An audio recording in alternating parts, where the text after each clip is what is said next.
Shri Venkateswara gold తాకట్టులో ఉన్న మీ బంగారాన్ని విడిపించి కొనబడును.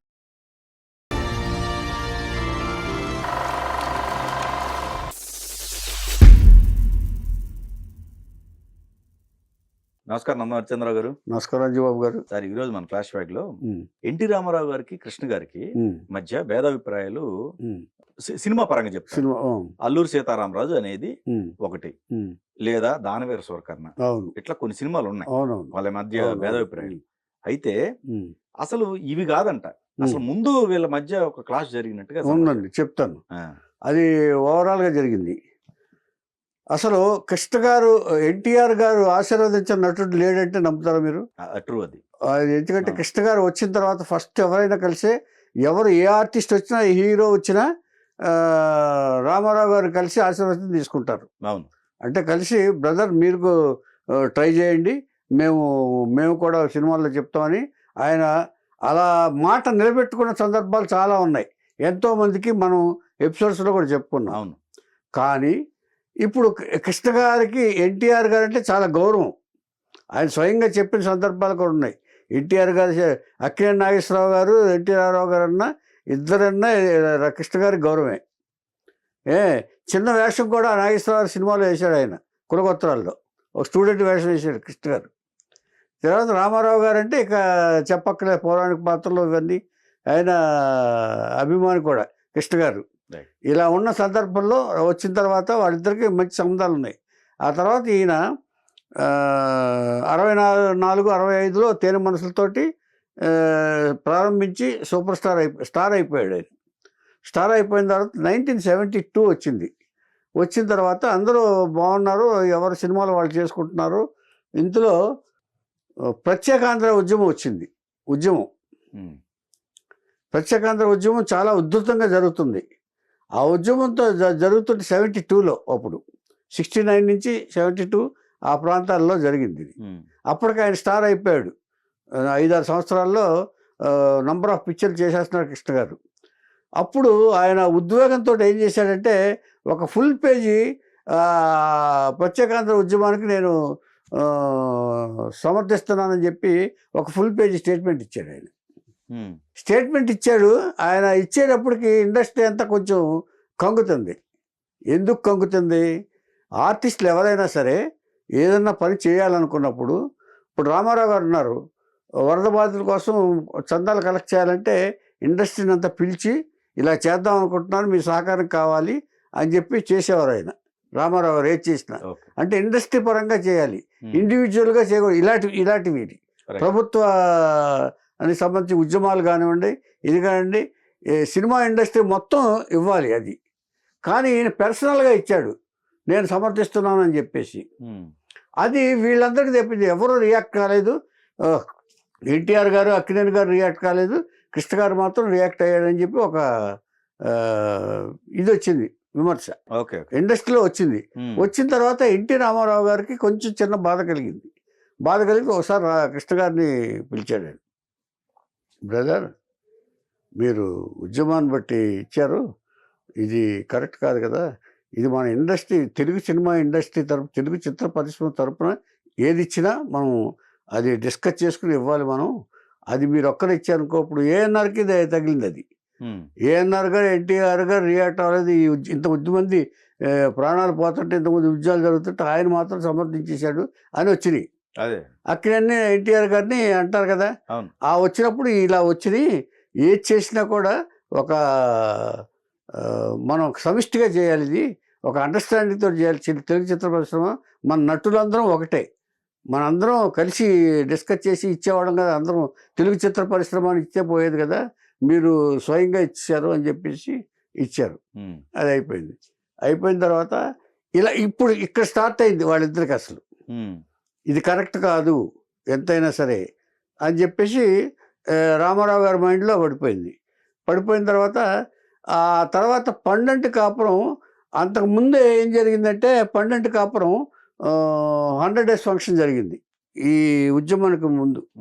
పండంటి కాపురం 100 days జరిగితే దానికి ఎన్టీఆర్ గారు అధ్యక్షత వహించారు. అధ్యక్షత వహించి అప్పుడు అక్కడ అనౌన్స్ చేశారు, పద్మాలయ బ్యానర్లో కృష్ణ గారిని నేను మల్టీ స్టార్ సినిమా చేస్తాను అని చెప్పి స్టేజ్ మీద అనౌన్స్ చేశారు. ఉమ్. స్టేజ్ మీద అనౌన్స్ చేసిన తర్వాత ఈ ఉద్యమం విషయం వచ్చింది. ఓకే. ఈ ఉద్యమం వచ్చిన తర్వాత కాల్ షీట్లు ఇస్తానని ఎప్పుడు రెస్పాండ్ కాదు రామారావు గారు. ఉమ్. అంటే ఒక మనస్తాపం ఉంది కదా, అవునవును. అందుకని ఈయన కలపలేదు. ఇక ఈయన కోపం వచ్చింది కదా అని వాళ్ళు కలపలేదు. ఓకే. అంటే ఇప్పుడు కలుసుకుంటే తప్ప తెలియదు కదా, తెలీదు. అవునవును. అదే వచ్చింది. ఇది అయింది, కొంతకాలం అలా సైలెంట్ అయిపోయింది. సైలెంట్ అయిపోయిన తర్వాత ఇప్పుడు ఈ ఇష్యూ ప్రత్యేకాంధ్ర ఉద్యమం ఇష్యూ అయిపోయింది కదా. అయిపోయిన తర్వాత ఈ డేట్లు లేదు, ఎవరికి వాళ్ళు ఉన్నారు.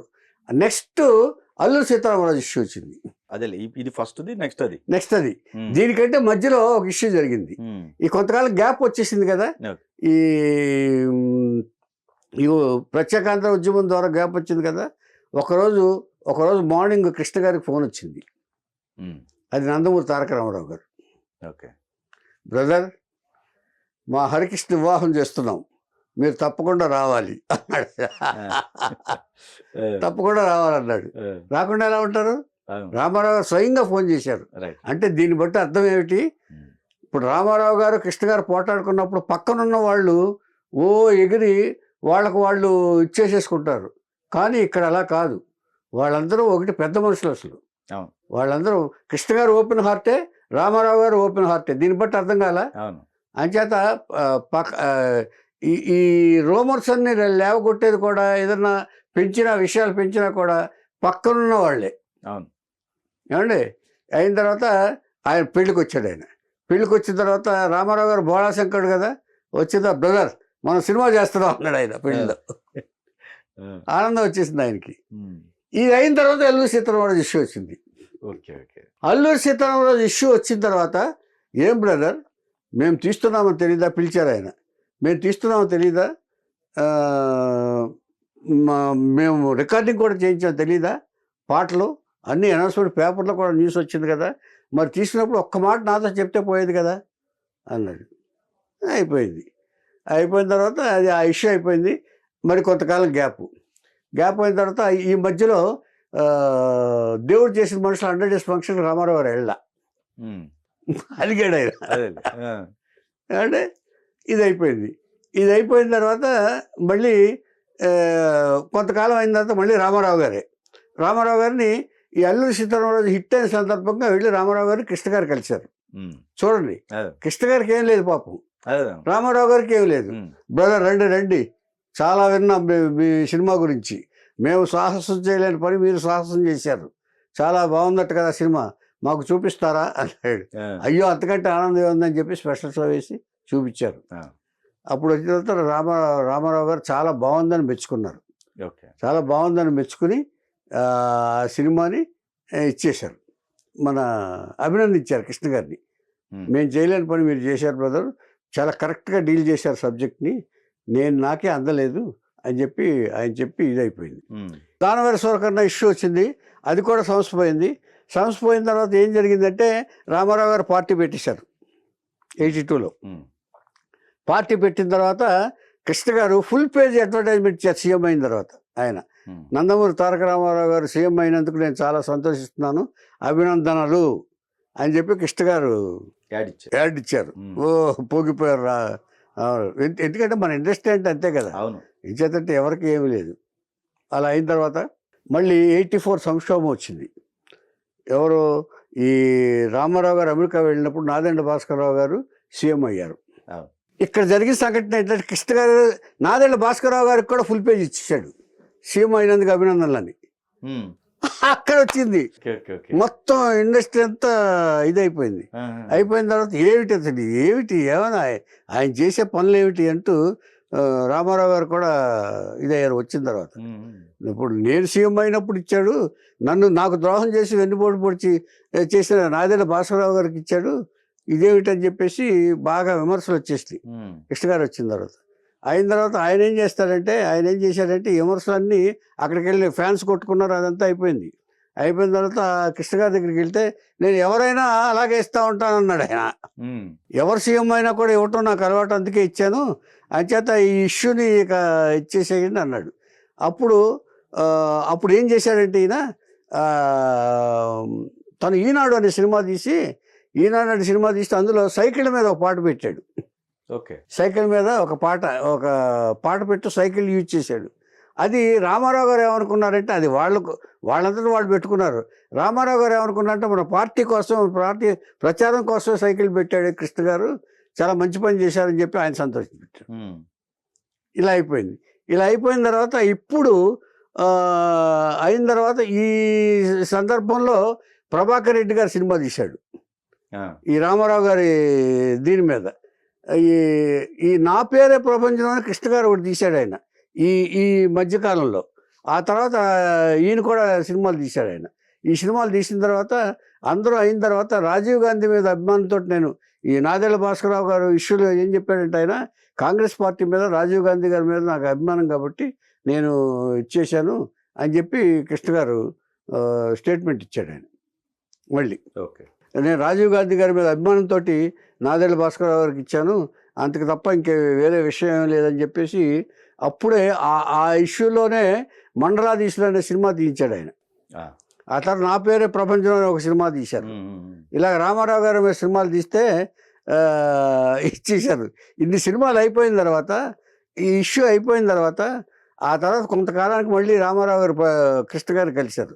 కలిసిన తర్వాత ఇదే ఇప్పుడు ఈ రెండు ఇష్యూస్ మీద అందరూ ఏమనుకున్నారు, తర్వాత కృష్ణ గారిది ఓపెన్గా ఇస్తూ ఉంటాడు ఆయన ఆలోచించడు, తర్వాత ఏమి ఇదే తర్వాత వ్యవహారం ఏమవుతుంది, ఇష్యూ ఎలా అవుతుంది అనేది కూడా ఆలోచించకుండా కృష్ణ గారు ఇలా చేస్తూ ఉంటారు, తన మనసుకు తోచింది చేసేస్తూ ఉంటారు, సినిమాలు అంతే ఈ వ్యవహారాలు అంతే అని చెప్పేసి ఒక సమాధానానికి వచ్చేసారు. వచ్చిన తర్వాత ఒకసారి రామారావు గారిని కలిశారు ఈయన కృష్ణ గారు కలిస్తే పరిస్థితి ఇది. కృష్ణ గారు కలిస్తే బ్రదర్ మీరు సినిమాలు తీశారు కానీ ఇంకొంచెం మంచి ఆర్టిస్టులు పెడితే బాగుండేది, నా క్యారెక్టర్కి మంచి ఆర్టిస్టులు పెడితే బాగుండేది అన్నాడు. మన 30 years పృథ్వీ చేసింది, 30 years పృథ్వీ గారు చేసింది. అది పృథ్వీ గారు ఎవరు చేశారు, కొంచెం మంచి ఆర్టిస్టులు పెడితే బాగుండేది, సంతోషించేవాడిని అన్నాడు ఆయన.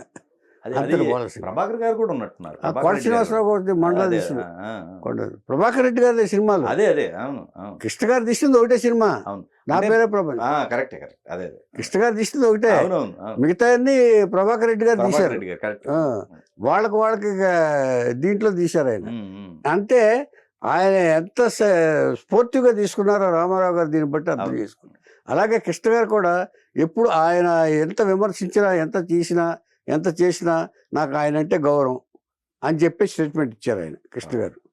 అంచేత మనం వీళ్ళ గురించి వీళ్ళు పోట్లాడుకున్నారు, విభేదాలు వచ్చినాయి అని అనుకుంటాం కానీ ఏమీ లేదు.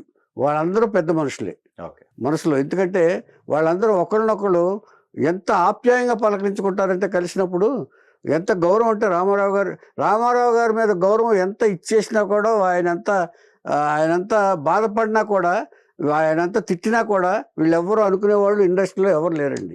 అంటే ఆయన అంటే అంత గౌరవం. ఇది రామారావు గారి